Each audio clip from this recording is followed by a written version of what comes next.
আচ্ছা, তাহলে আমরা ক্লাস শুরু করব এখন। জি স্যার। একটু ওই যে স্ক্রিন শেয়ার করে নেই আমি।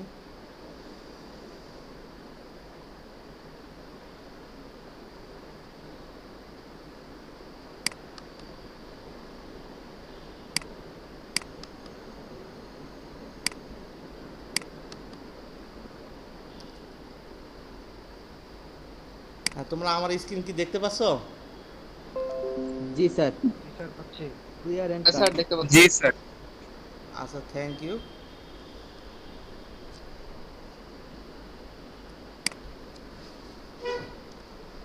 তাহলে মেশিন শপ প্র্যাকটিস 2 এর এটা আমাদের সম্ভবত 5 নম্বর ক্লাস হচ্ছে। হ্যাঁ, ক্লাসে তোমাদেরকে স্বাগতম সবাইকে।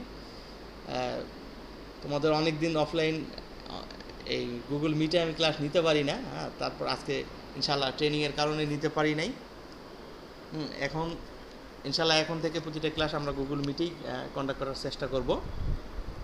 তাহলে এখন ক্লাসের ভিতরে আমরা যদি প্রবেশ করি, প্রথমেই আমরা আগের ক্লাসে কি করছিলাম, হ্যাঁ, সেটা নিয়ে একটু দুইটা জাস্ট কথা বলবো। হ্যাঁ, কেউ একজন বলো দেখি যে কাটিং ফ্লুইড কি? এনিবডি? দেখতে পাচ্ছ তোমরা স্ক্রিনে? হ্যালো, প্রশ্ন করছি, উত্তর দাও। কাটিং ফ্লুইড কি? কেউ পারবা না? স্যার, তাপমাত্রা কমানোর জন্য এটা ব্যবহার করা হয় কাটিং টুলসের। একটা সলিউশন না? একটু সাধারণত জি স্যার। আচ্ছা, ঠিক আছে, তাপমাত্রা কমানোর জন্য আমরা কার্যবস্তুর বা টুলের তাপমাত্রা কমানোর জন্য কাটিং ফ্লুইড ইউজ করি। ওকে, গেল। আর 2 নম্বর, কাটিং ফ্লুইড কত প্রকার ও কী কী তোমাদের হয়তো খুব একটা তোমরা জোর দিয়ে পড়ো নাই, কিন্তু আমি তো আর বারবার ক্লাস নেবো না, তাই না? একটা ক্লাস নিচ্ছি, সেটা শেষ করে দিচ্ছি। তো কাটিং ফ্লুইড কিন্তু স্বাভাবিকভাবেই আমরা এটা তরল অবশ্যই ইউজ করি। তরল এবং সেটা গ্যাসও হতে পারে। হ্যাঁ, গ্যাস কীরকম, বা জলীয় বাষ্প হতে পারে। গ্যাসের মধ্যে কার্বন ডাইঅক্সাইড গ্যাসটা আমরা অনেক সময়, হ্যাঁ, কার্বন ডাইঅক্সাইডের ঝাপসা দিলে সেখানে অক্সিডেশন হয় না, প্লাস মেটালের তাপমাত্রাও কমানোর জন্য আমরা ব্যবহার করি। আর আরেকটা কঠিনও এক ধরনের কাটিং ফ্লুইড ব্যবহার হয়, সেটা হলো গ্রাফাইট। গ্রাফাইট মানে তোমরা হয়তো দেখবা যে ওই পেন্সিলের ক্ষেত্রে যেটা থাকে, হ্যাঁ, সেইটা সাধারণত আমরা, তবে এটা খুব রেয়ার। সাধারণত তরল কাটিং ফ্লুইডে আমরা বেশিরভাগ ক্ষেত্রে ব্যবহার করে দিই। কাটিং ফ্লুইড মানে, কাটিং মানে তো বুঝতে পারছো, কাটার জন্য। আর ফ্লুইড মানে হলো পরিবাহী আর কি। তো সেই, আচ্ছা, তাহলে এটা গেল গত ক্লাস। তোমরা যারা পিছায়ে আসো, হ্যাঁ, পড়ে নিবা। খুব কঠিন না আমাদের সাবজেক্টটা, একটু তোমরা দেখলেই হবে। ঠিক আছে, এবার আমাদের এই ক্লাসে যদি আলোচনা করি, তাহলে আমরা দেখবো আমাদের অধ্যায় 4-এ আজকে আমরা আলোচনা করব। হ্যাঁ, ইনশাল্লাহ এটা অধ্যায় 4-এ আমাদের কি আছে এখানে, হ্যাঁ, কি দেখতে পাচ্ছ? কেউ একজন বলো তো, নামটা পড়ো তো। টারেট এবং ক্যাপস্টান লেদ। তাহলে এখানে নাম থেকেই বুঝতে পারছি এটা আমরা এক ধরনের লেদ মেশিন নিয়ে পড়াশোনা করব। কারণ তোমরা আগেই বলা হয়েছে যে আমরা মেশিন শপ প্র্যাকটিস 1-এ কিন্তু মানে নর্মাল যে লেদ, সেই লেদের অপারেশন সম্পর্কে পড়াশোনা করছি। কিন্তু মেশিন শপ প্র্যাকটিস 2-এ আমরা স্পেশাল লেদ, যেগুলো, হ্যাঁ, লেদকেও তো বলা হয় মেশিনের রাজা বলা হয়। হ্যাঁ, তাহলে রাজা যেহেতু, এটার ভাগও অনেক আছে। তো হ্যাঁ, তোমরা প্রথম চ্যাপ্টারে আমরা পড়ছি, দেখছো, ফোর্জ চাক, ফেস প্লেট, এগুলো নিয়ে পড়াশোনা করছি। তো এই 4-এ যেটা আছে টারেট অ্যান্ড ক্যাপাস্টান লেদ, তাহলে এটা একটা বিশেষ টাইপের একটা লেদ। এই যে দেখো, এই ছবিটা দেখতে পাচ্ছ, দেখো এখানে খেয়াল করে দেখো, এই যে এখানে একটা ষড়ভুজ আকৃতির একটা জিনিস আছে, দেখতেছো? অন্যান্য নর্মাল লেদের টুল পোস্ট তো এখানে থাকে, কিন্তু এটার টুল পোস্ট কিন্তু টেইল স্টকে বা জবের অপোজিটে থাকে। হ্যাঁ, এবং ষড়ভুজ আকৃতির একটা টুল পোস্ট থাকে, যেটার আকৃতি সাধারণত ষড়ভুজ আকৃতির হয়। তাহলে এইটা কেন হয়? হ্যাঁ, এই যে এই যে ষড়ভুজ আকৃতির যে টুল পোস্ট, এটাকে আমরা কিন্তু বলতেছি টারেট। তাহলে যেহেতু টারেট এবং ক্যাপাস্টান লেদ জানতে হলে আমাদের প্রথমেই বুঝতে হবে যে টারেট জিনিসটা কি। টারেট হলো, এই যে দেখো এখানে এখানে একটা চাক দেখতে পাচ্ছ, চাকের এখানে ম্যাটেরিয়াল, কার্যবস্তু বাঁধা আছে। তার এই যে দেখো এখানে একটা এক ধরনের ড্রিল বিট লাগানো আছে, এই যে এখানে আরেক ধরনের ড্রিল বিট লাগানো আছে, খেয়াল করছো? এখানে তার মানে এই 1 2 3 4 5 6 ছয়টা বাহুতে 6 ধরনের কাটিং টুল লাগানো আছে এবং 6 ধরনের আলাদা আলাদা। এইটার একটা ক্রস সেকশনাল ভিউ এখানে দেওয়া আছে, যে এখানে ষড়ভুজ না, এটা অ্যাকচুয়ালি রাউন্ড আকৃতির দেওয়া আছে, কিন্তু টেকনিক্যালি ম্যাক্সিমাম ক্ষেত্রে ষড়ভুজ আমরা ইউজ করে থাকি, কারণ সাধারণত 6টায় বিভিন্ন ধরনের টুল ব্যবহার করে। এই যে এখানে দেখো কি লেখা আছে, এই দেখো এখানে বলা আছে ড্রিল, হ্যাঁ, এখানে ড্রিল লাগানো আছে একটা। এখানে কি লেখা আছে ট্যাপ। ট্যাপ মানে কি? প্যাঁচ কাটার জন্য যেটা, হ্যাঁ, আমরা এই নাটের ভিতরে যে প্যাঁচ কাটার জন্য যে জিনিস ব্যবহার করি সেটাকে আমরা ট্যাপ বলি, সেই ট্যাপ এখানে। তারপরে এখানে দেখো বোরিং বিট, মানে বোরিং বিট মানে কি? কোনো ছিদ্রকে আমরা যদি বড় করতে চাই সেক্ষেত্রে এই বিটটা ইউজ করব। আরেকটা রিমার, এটা আরেক ধরনের একটা বিট। তাহলে দেখা গেল একটা কিয়াতে যখন আমরা কাজ করব, মেশিনে যখন অপারেশন করব, সেখানে বারবার আমাদের টুল চেঞ্জ করতে হবে না। জাস্ট এটা এই যে টারেটটা দেখতেছো, এটা একটু ঘুরাই দিলেই আমরা কি আরেকটা অপারেশন করতে পারি, ঠিক আছে? যখন ড্রিল করা লাগবে ড্রিল, যখন ট্যাপ চালানো লাগবে ট্যাপ, ঠিক আছে? মানে বারবার করে আমাদের টুল পোস্ট থেকে বিট খোলার প্রয়োজন নাই। তো এটার এই জন্য এটাই একটা সুবিধা, এই যে টারেট এবং ক্যাপাসিটন লেদ। আচ্ছা, এখানে এটা কিন্তু আলোচনা করতেছি আমরা, এটা কিন্তু টারেট যে টুল বিটটা তোমরা দেখতে পাচ্ছ, এটাকে আমরা বলতেছি টারেট। তাহলে টারেট আমরা বুঝলাম। এখন এই যে এই জিনিসটাকে যেহেতু বলতেছি আমরা টারেট, তাহলে এই যে টারেট লেগটা কীরকম সেইটার একটু আচ্ছা, তোমরা লাইনে আসো তো, শুনতে পাচ্ছ তো আমার কথা নাকি? জি স্যার। আচ্ছা, ঠিক আছে। তোমরা একটা জি ভিডিও, স্যার, শুনতে পাচ্ছি স্যার। আচ্ছা একটু মিনিমাইজ করি, তোমাদেরকে যেন আসছে। আর তোমরা একটা ভিডিও দেখাবো আমি, কারণ ভিডিও দেখলে জিনিসটা ক্লিয়ার হবে যে এটা কী ধরনের লেদ মেশিন এইটা, ঠিক আছে?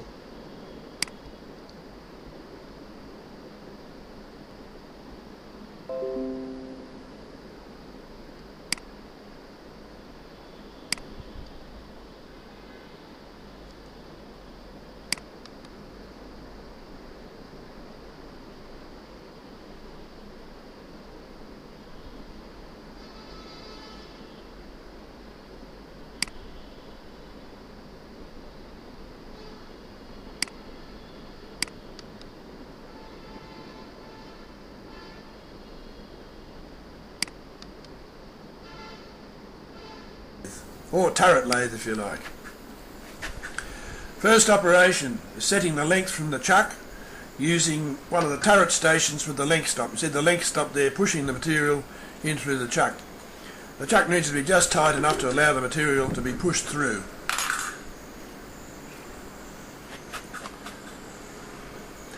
Ready to start the machine now.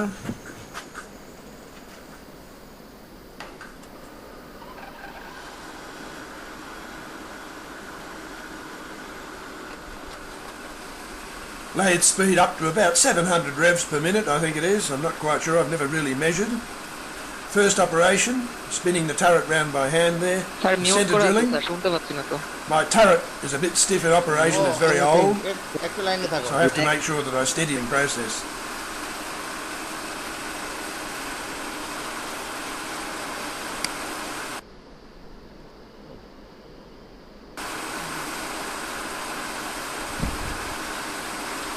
Still maintaining speed there, about 700 revs.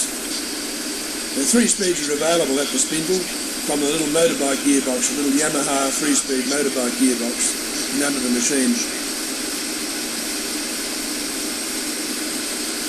Next operation coming up, you'll see me spinning the turret by hand again, or spun it by hand in the position there.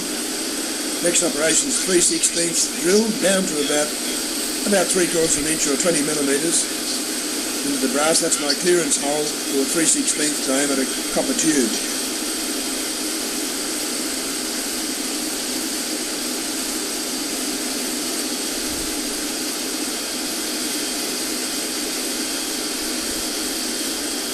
No reduction in speed there. Next operation, tapping size for 5/16 UNF. Fairly shallow hole just to take the threaded section of the flare nut. Finished there, backing the turret out, backing the capstan out if you like. Spinning the turret by hand again in a moment. Little release lever there, the green lever or the green base lever on the right. Slowing down now. Spinning the turret by hand. And feeding the tap by hand to a little holder there. When I feel the pressure of the tap bottoming out, it just simply takes it away from my hand and I just let go. Winding the tap out anti-clockwise by hand.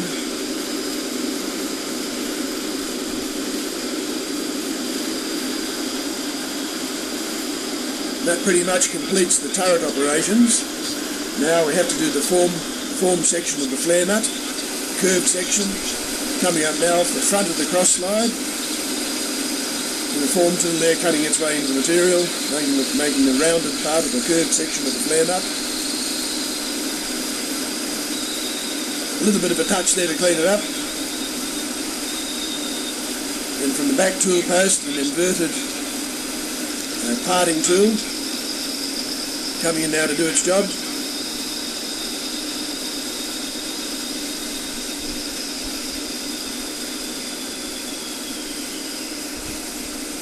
And that's it. Each nut takes roughly about 2 minutes in normal operation. There's one of the finished articles. A little bit of a flare, a little bit of a flash on the end, which I just simply trim off with a pair of pliers. And that's it. This is the drive system, 2 horsepower swimming pool pump motor by V-belt, direct to the input shaft of the Yamaha gearbox, output by chain with a chain drive, chain sprocket on the other side of the gearbox. That's the belt release lever there and the gearbox change lever there. That's all there is to it.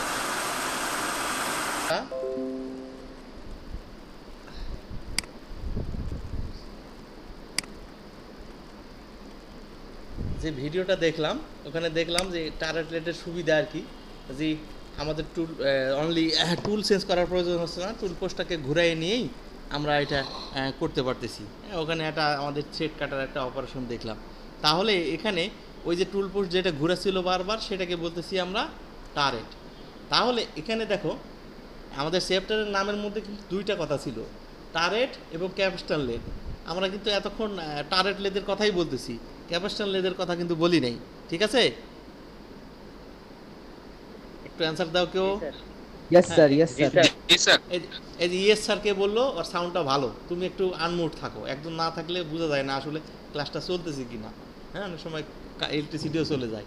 ঠিক আছে, ওকে okay sir. হ্যাঁ, তুমি লাইনে থাকো। তাহলে ক্যাপস্টান lead আসলে কিছুই না, মূলত আসলে আমাদের টারেট লেড, এটাকে টারেটই বলতেছি। তাহলে এই যে 2টা লেড বলতেছি আমরা, টারেট এবং ক্যাপস্টান লেড, মানে এই মেন জিনিস হলো এই যে দেখো এটা বলতেছি, এইটা হলো টারেট লেড আর এটা হলো ক্যাপস্টান লেড। এই 2টা থেকে প্রথমত কি দেখা যায় যে এইটা বড়, এইটা ছোট। আসলে তাই, ছোট সাইজের যে টারেট লেদগুলো সেটাকে আমরা কিন্তু মূলত ক্যাপস্টান লেদ বলে থাকি। ঠিক আছে, আর এই যে দেখো, আর এখানে মানে অনেক কিছুই এখানে ফাংশন নাই। এই যে এটা ক্যাপস্টান লেড যেটা বলতেছি, দেখো এই যে এটাকে, এই যে এখানে আরেকটা যে টুল পোস্ট থাকে আমাদের রেগুলার টুল পোস্ট, সেই টুল পোস্টটাকে এখানে স্লাইড মানে করা যায় না, অলমোস্ট ফিক্সড। কিন্তু এখানে কিন্তু সবই স্লাইড করা যায়, মানে অন্যান্য লেদের সুবিধাও হয়। মানে মেনলি এই জিনিসটা হলো বড় আর ছোট। তোমার মেন কি, আমি এই ক্লাসের মধ্যে এতটুকুই তোমাকে বুঝাইতে পারি আমার যে জিনিস দুটো আসলে কেন আলাদা। বাদবাকিটা বইয়ের ভাষা, যেটা পরীক্ষায় লেখার জন্য তোমাদের দরকার, একটু বই পড়ে নিতে হবে, না পড়লে তো আর তুমি গোছায় লিখতে পারবে না, ঠিক কি না? এই জন্য বইয়ে একটু পড়ে নিবা। কিন্তু মেনলি এই 2টা জিনিস, টারেট লেডটা কীরকম, এটা দেখতে কীরকম, এটা কীভাবে অপারেশন করে, এটা টুলপোস্টটা কী আকৃতির হয়, এটা সুবিধা কী, এই জিনিসগুলো কিন্তু এর মধ্যে আলোচনা আমাদের করে ফেলতেছি। কথা ঠিক আছে কি না? Yes sir. আর ক্যাপস্টান লেদ টারেট লেডেরই একটা মানে বলা যায় একটা মিনি ভার্সন আর কি। মানে ছোটোগুলোকে আমরা ক্যাপস্টান লেদ বলি আর বড়োগুলোকে আমরা টারেট লেদ বলি। এই বাদবাকিটা থিওরি তোমাদের বইয়ে আছে। হ্যাঁ, তারপর একটা প্রশ্ন আসতে পারে যে টারেট লেদের বিভিন্ন অংশ। হ্যাঁ, ওই ক্যাপস্টান লেদের টারেট বা ক্যাপস্টান একই কথা, ক্যাপস্টান লেদের যদি অংশ বলে সেক্ষেত্রেও এগুলোই। ঠিক আছে, এই যেমন এটা একটু সিম্পলিফাইং একটা পিকচার দেওয়া আছে, দেখতে পাচ্ছ এখানে। হেড স্টক তো থাকবেই অবশ্যই। এই যে এখানে একটা টুল পোস্ট, এই যে হেক্সাগোনাল টারেট একটা নতুন ওয়ার্ড আছে, এইটা একটা মানে কি ওয়ার্ড আর কি। বাদ বাকিগুলো কিন্তু ওই স্বাভাবিক লেদের মতোই। এই যে মুভেবল স্যাডল, মানে এইটা কি সরানোড়া করানো যায়। এই যে আমরা এটা যে বলতেছি এটা কি স্যাডল, হ্যাঁ। আর এটা ক্রস স্লাইড মানে ওই সামনে পিছনে এটাকে এই টুল পোস্টটাকে মুভ করা যায় ক্রস করে। আর এটা হলো মুভেবল স্যাডল। আর এই যে এই যে যেটার উপরে এই যেগুলো মুভ হচ্ছে এগুলোকে বলতেছে হ্যাঁ কি বেডের উপরে আছে। আর এখানে একটা রড থাকে তোমরা আশা করা যায় প্র্যাকটিক্যাল ক্লাসে আসলে আমরা এগুলো দেখবো সবগুলো, হ্যাঁ। সেটাকে ফিড রড বলতেছি।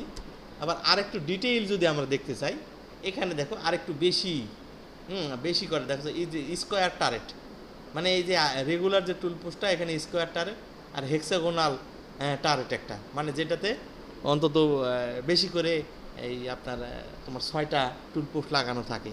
ঠিক আছে, বুঝতে পারতেছো? ইয়েস স্যার, বুঝছি স্যার। হ্যাঁ, এখানে আরও অনেক কিছুই আছে। এটা আসলে তো এখন ইন্টারনেটের যুগ, তোমরা তো সব জায়গাতেই এগুলো পারবা দেখতে পারবা। যদি নেটে যাও কত পিকচার দেখবা আর কত কি, অভাব নেই। তবে প্রতিটা সাবজেক্টের জন্যই তোমাকে সময় বরাদ্দ করতে হবে। যদি সময় বরাদ্দ না করো দেন তোমার সমস্যা হবে, ঠিক কি না? প্রতিটা সাবজেক্টই পড়তে হবে। যে এইটার ক্লাস সপ্তাহে একটা হয় তাই বলে এটা পড়বা না। আমি তো দেখলাম আর তোমাদের খুব একটা ভালো না। যে গত ক্লাসে আমি নিছি যে কাটিং ফ্লুয়েড, সেইটা তোমরা কিন্তু খুব একটা চর্চা করো নাই। আমি আশা করব আজকের ক্লাসে আমি কিন্তু জিজ্ঞাসা করব প্রতিটা ক্লাসেই, এই ক্লাসের ফিডব্যাক আবার সামনের ক্লাসে আমি জিজ্ঞাসা করব। এবং আমি কখনো কখনো মার্কিংও করি এটার উপরে যারা পারলো। সো তোমাকে পড়াশোনা করতে হবে রেগুলার, ঠিক আছে? একটু বলো। ওকে, তাহলে এই যে টারেট লেট আমরা দেখলাম, তাহলে বিভিন্ন অংশগুলো দেখলাম। এরপরে আমাদের যেটা আছে তা আরেকটা প্রশ্ন বা ইম্পর্টেন্ট টপিক হলো টারেট লেটের বিভিন্ন অ্যাটাচমেন্টের ব্যবহার। অ্যাটাচমেন্ট জিনিসটা কি কেউ কি জানো? যে এই লেদের যে অ্যাটাচমেন্ট জিনিসটা বলা হচ্ছে এটা কি? স্যার ওই আনুষঙ্গিক কোনো ছোটখাটো। হ্যাঁ, গুড, ভেরি গুড। হ্যাঁ, আসলে ভেরি গুড। আমি তো ধারণাই করছিলাম পারবা না, তাও পারছো, আলহামদুলিল্লাহ, খুবই ভালো। মানে লেদের আমরা সাপোর্টিং যেসব ম্যাটেরিয়াল আমরা ব্যবহার করি, অর্থাৎ এই যে টারেট, এই পিছন দিকে যে হেক্সাগোনাল টারেট, এইটাও কিন্তু একটা অ্যাটাচমেন্ট, মানে যেটা নর্মাল লেদে থাকে না, আমরা বিশেষ কোনো কাজের জন্য আমরা ব্যবহার করি। তো সেগুলোকেই আসলে অ্যাটাচমেন্ট বলতেছি। অ্যাটাচমেন্ট জিনিসটা কি এটা তোমার ক্লাস হওয়া দরকার। অ্যাটাচমেন্ট হলো মানে লেদের অ্যাটাচমেন্ট, এটা নট এমনি একটা ওয়ার্ড না, এটা আসলে মানে আনুষঙ্গিক যে সমস্ত জিনিস আমরা ব্যবহার করব, যেটা সাধারণত নর্মাল লেদে থাকে না, হ্যাঁ, কিন্তু স্পেশাল লেদে থাকতে পারে, সেটাই আসলে মূলত অ্যাটাচমেন্ট। এই গেল অ্যাটাচমেন্ট। আরেকটা টপিক আছে তোমাদের টারেট এবং ক্যাপস্টান লেদের ব্যবহারের সুবিধা। এটা কিন্তু এর মধ্যে আমরা অলরেডি অনেক কিছু বলে ফেলছি, হ্যাঁ। যে এটা আমরা বিশেষ অপারেশন কাজে ব্যবহার করি। এটাতে আমরা 6টা টুল পোস্ট থাকে, তো বারবার টুল পোস্ট শেষ করার ঝামেলা থাকে না, এইরকম, ঠিক না? এই সুবিধাগুলো, এই যে জিনিসগুলো, এগুলো যদি একটু বাসায় তোমরা দেখো, বেশি দেখা লাগবে আমার বলে মনে হচ্ছে না। বা কারো অনেক কিছু লেখার অভ্যাস যদি থাকে যে না লিখলে পড়া হয় না, তাদের একটু লিখবা খাতায় যে এই জিনিসগুলো আমরা লিখলাম। তাহলে এই গেল মোটামুটি আমাদের এই টারেট এবং ক্যাপস্টান লেদের, মানে আর এর থেকে বেশি আর তেমন কিছু ছিল না, হ্যাঁ, ঠিক আছে। এই এতটুকুই এই চ্যাপ্টারগুলো, খুব বড় চ্যাপ্টার না। মূল জিনিস হলো টারেট কেন আমরা লেদ দেখতে কীরকম টারেটটা সেটা আমরা দেখলাম, কীভাবে অপারেশন করে সেটা দেখলাম আমরা, হ্যাঁ। আর কি দেখলাম, এটা সুবিধা অসুবিধা বিভিন্ন অংশ দেখলাম, আর টারেট জিনিসটা কি সেটাও দেখলাম, ঠিক না? তাহলে এই ছিল আজকের ক্লাসের মোটামুটি টপিক।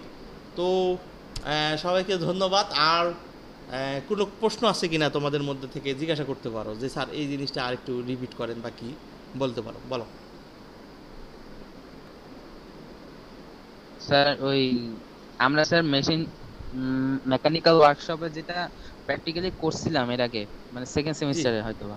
জি স্যার ওইখানে যে লেদ মেশিনের কাজ করছিলাম, এই লেদ মেশিন আর এই যে টারেট যে মেশিন দুইটা, এই দুটো তো সেম স্যার, শুধু হেক্সাগোনাল অ্যাটাচমেন্ট ছাড়া। হ্যাঁ, সেমই আসলে। লেদ মেশিন তো সব একই রকম, ধন্যবাদ তোমাকে। যে সেমই আসলে, কিন্তু কথা হলো টারেট জিনিসটা লাগানোর মতো মানে, তবে ওগুলোতেও টারেট লাগানো সম্ভব। কারণ হয়তো মেশিনে তোমরা দেখছো যে এক এক মেশিনের বেডটা এক এক রকম, মানে স্লাইডের জায়গাটা, যে আমরা যে টুল পোস্ট তো নিশ্চয়ই ছিল পিছন দিকে আমরা ওই না সরি টুল পোস্ট না, টেইল স্টক, যেটা টেইল স্টকের ওই জায়গাটাতে আমরা টারেট লাগাই। তো টেইল স্টকের মাপ নিয়ে যদি আমরা যে কোনো মেশিনেই আমরা টারেট বসাই দিতে পারি, আর বসাই দিলেই ওটা টারেট লেদ হয়ে গেল। হ্যাঁ, ঠিক আছে। আর কোনো প্রশ্ন আছে কারো? আর স্যার ওই যে লেদ মেশিনে যেরকম আলাদা করে অ্যাটাচমেন্ট লাগায় নিতে হয় আমাদেরকে, মানে জি। স্ক্রু ঢিলা করে তারপর আবার টাইট করে দিয়ে, আর এই টারেট মেশিনে তো মনে করেন এই পার্থক্য হচ্ছে শুধু এই খোলা বান্ধা নিয়ে, আর তো কোনো পার্থক্য নেই না, তাই না স্যার? না, আর মূলত তেমন কোনো পার্থক্য নাই, এটাই মূল পার্থক্য। আর যে দুই একটা আছে তোমরা একটু বই পড়ে নিও, যে সুবিধা অসুবিধার যদি গুলো যদি একটু পড়ে নাও, সেখানে দেখবা এমনি কিছু পার্থক্য হয়তো সামনে আসতে পারে। তবে এটাই মূল পার্থক্য, যে টুল পোস্ট বারবার খোলা লাগে না। তবে আরও একটা জিনিস কিন্তু এটার অসুবিধাও আছে।